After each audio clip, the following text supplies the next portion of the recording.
కృష్ణానది తీరంలో విజయవాడలోని ఇంద్రకీలాద్రి పర్వతంపై వేంచేసి ఉన్న కనక దుర్గామాత స్వయంభువు. ఈ ఆలయంలో శ్రీచక్రం ఉంది. ఈ చక్రానికి అగస్త్య మహర్షి తమ తపఫలాన్ని ధారపోశారని చెబుతారు. దుర్గామాత మొదట్లో రౌద్ర రూపంలో ఉండేదని, ఆదిశంకరులు విచ్చేసి శ్రీచక్రంలోని రౌద్రబీజాలు తొలగించిన పిదప దుర్గామాత శాంతమూర్తి అయి తనను దర్శించే భక్తుల కోరికలు నెరవేరుస్తున్నదని చెబుతారు. కనకదుర్గా క్షేత్ర మహత్యాన్ని తెలిపే పురాణ గాథలు పరిశీలిద్దాం. ఇంద్రకీలాద్రి కథ. ఈ కనకదుర్గామాత ఇంద్రకీలాద్రిపై స్థిర నివాసం ఏర్పరచుకుని భక్తులను ఈడేరుస్తోంది. కనకదుర్గామాత ఇంద్రకీలాద్రిపై వెలసి ఉండడానికి ఒక కథ ఉంది. దుర్గామాత ఆలయం ఉన్న కొండను ఇంద్రకీలాద్రి అంటారు. ఈ పర్వతాన్ని అధిష్ఠించినవాడు ఇంద్రకీలుడు అనే యక్షుడు. అతను పూర్వకాలంలో ప్రతిరోజూ కృష్ణవేణి నదిలో స్నానం చేస్తూ నదికి ఉత్తర భాగంలో తపస్సు చేసుకుంటూ ఉండేవాడు. అతని తపస్సుకు మెచ్చి పార్వతీ పరమేశ్వరులు ప్రత్యక్షమై వరం కోరుకోమన్నారు. పార్వతీ పరమేశ్వరులకు తాను ఆసనం అయ్యే భాగ్యం ప్రసాదించవలసిందిగా ఇంద్రకీలుడు వరం కోరాడు. అతని కోరిక తీర్చడానికి మహిషాసుర సంహారానంతరం కనకదుర్గా మాత ఇంద్రకీల పర్వతం మీద ఆవిర్భవించింది. ఇక్కడ దుర్గా 8 బాహువుల్లో 8 ఆయుధాలు కలిగి సింహాన్ని అధిష్ఠించి మహిషాసురుని శూలంతో పొడుస్తూ కనిపిస్తుంది. ఆరి, శంఖ, కేత, శూల, పాస, అంకాస, మౌర్వి, సౌనకాలనేవి దుర్గాదేవి బాహువుల్లో ధరించే 8 ఆయుధాలు. ఈ దేవీమూర్తికి ఎడమ భాగంలో శ్రీచక్రం స్థాపించబడి ఉంది. ఆ శ్రీచక్రానికి పక్కన గణపతి దేవతామూర్తికి గల మకరతోరణంపై నవదుర్గల విగ్రహాలు చెక్కబడి ఉన్నాయి. శ్రీశైల బ్రహ్మచారిణి, చండ, మష్మాండ, స్కందమాత, కాత్యాయని, కాళరాత్రి, మణిగౌరి, సిద్ధి అనేవి నవదుర్గల పేర్లు. మహిషాసుర సంహారం. పూర్వకాలంలో ధనువు పుత్రులైన రంభ, కరంభులనే వారు సంతానం కోసం ఈశ్వరుని గూర్చి ఘోరతపస్సు చేశారు. కరంభుడు నీటిలోనూ, రంభుడు చెట్టుపైన కూర్చుని తపస్సు చేస్తుండగా ఇంద్రుడు మొసలి రూపంలో వచ్చి కరంభుని సంహరించాడు. సోదరుని మూతికి విచారగ్రస్తుడైన రంభుడు తన తల నరుక్కొని పరమేశ్వరుడికి అర్పించడానికి సమకట్టాడు. అప్పుడు శంకరుడు అతనికి ప్రత్యక్షమై వరం కోరుకోమన్నాడు. పుత్రసంతతి లేని నాకు నువ్వే 3 జన్మల పుత్రునిగా జన్మించాలి. ఈ బిడ్డ ముల్లోకాలని జయించేవాడు, వేదవేదాంగవిధుడు, కామరూపుడు, దీర్ఘాయుష్మంతుడు కావాలి అని రంభుడు పరమేశ్వరుణ్ణి వరం కోరాడు. ఈశ్వరుడు అతనికి ఆ వరం ప్రసాదించాడు. రాక్షస స్వభావుడైన రంభుడు ఇంటికి తిరిగిపోతూ దారిలో ఒక మహిషిని చూసి దానితో బలాత్కారంగా మైథునం సాగించాడు. అప్పుడు రుద్రుడు తన అంశంతో ఆ మహిషి గర్భంలో ప్రవేశించాడు. చూలు నిండాలు మహిషాకారంతో బిడ్డ జన్మించాడు. అతడే మహిషాసురుడు.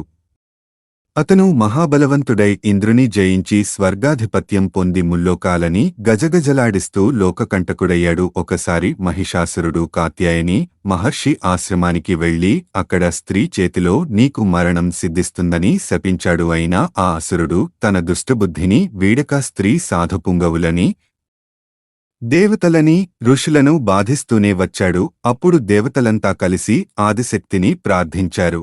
ఆ దేవి ఉగ్రచండి అనే పేరిట ఉద్భవించి మహిషాసురుణ్ణి సంహరించింది.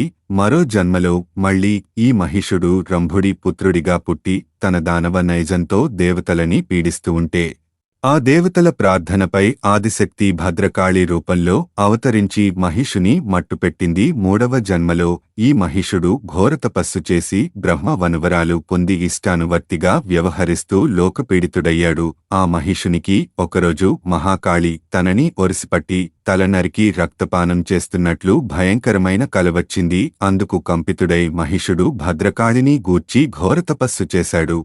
అప్పుడు దేవి ప్రత్యక్షమయింది. ఇక తనకు జనన మరణాలు లేకుండా వరం ప్రసాదించమని, నీ చేతిలో హతుడైన నాకు నీ యజ్ఞభాగార్హత కలుగచేయవలసిందని మహిషుడు కోరాడు. మహిషా, ఇక నువ్వు నా వాహనంగా ఉండి నేను నిలిచిన చోట పాదాక్రాంత శరీరుడవై నా సన్నిధిని నిలిచి ఉంటావు అని దేవి పలికింది. ఆ తర్వాత మహిషుడికి జగన్మాత మాయ కప్పడంతో మళ్లీ అసుర చేష్టలకు పూనుకొని దేవతలని, మునులని పీడిస్తూ ఉండడంతో దేవతల ప్రార్థనపై మరో శక్తి శ్రీ కనకదుర్గమాత రూపం ధరించి సపరివారుడైన మహిషాసురుని సంహరించింది. శంభు నిశంభుల కథ. మహిషాసురుని వలె అతి క్రౌర్యంగా వ్యవహరించిన శంభు నిశంభులనే రాక్షసులను దుర్గామాత వధించిన గాథ పురాణాల్లో చెప్పబడి ఉంది. పూర్వం శంభునిశంభులనే రాక్షసులు ఇంద్రాది దేవతల్ని పదవీభ్రష్టుల్ని చేసి ముల్లోకాలకు అధిపతులై దేవముని గణాల్ని బాధించసాగారు. అప్పుడు దేవతలంతా దేవిని ప్రార్థించారు. వారి మొర ఆలకించిన దేవి శరీరం నుంచి దివ్యతేజోరూప లావణ్యాలతో ఒక కన్య ఉద్భవించింది. శంభనిశంభుల సేవకులైన చండాదులు ఈ అపురూప లావణ్యవతి వృత్తాంతాన్ని తమ ప్రభువులకు తెలిపారు. తమలో ఒకరిని వరించమని ఆమె వద్దకు రాయబారం పంపారు. శంభునిశంభులు తనతో యుద్ధం చేసి తనను జయించిన వానిని గాని, తనతో సమాన బలపరాక్రమశాలిని గాని తాను పెళ్లి చేసుకుంటానని ఆ కన్య బదులు చెప్పంది. ఆ మాటలు విన్న శంభునిశంభులు కోపోద్రిక్తులై ఆ కన్యను పట్టితెమ్మని తమ సేనాధిపతి ధూమ్రలోచనుడిని పంపారు. తనపై దండెత్తిన ధూమ్రలోచనుడిని, అతని సైన్యాన్ని దేవి సంహరించింది. ఆ రుధిరమంతా దేవి వాహనమైన సింహం త్రాగింది. ఈ వార్త విన్న శంభునిశంభులు చతురంగ బలాలను సమకూర్చుకుని దేవిపై యుద్ధం ప్రారంభించారు. వారిని చూడగానే దేవి తన నుంచి మహాశక్తిని ప్రసరింపచేసి భ్రూమధ్య నుండి ఖడ్గం, పాశం మొదలైన ఆయుధాలు సృష్టించి వాటితో రాక్షస గణాన్ని శంభునిశంభులని నిమిషకాలంలో హతమార్చింది. దుర్గాసుర సంహారం.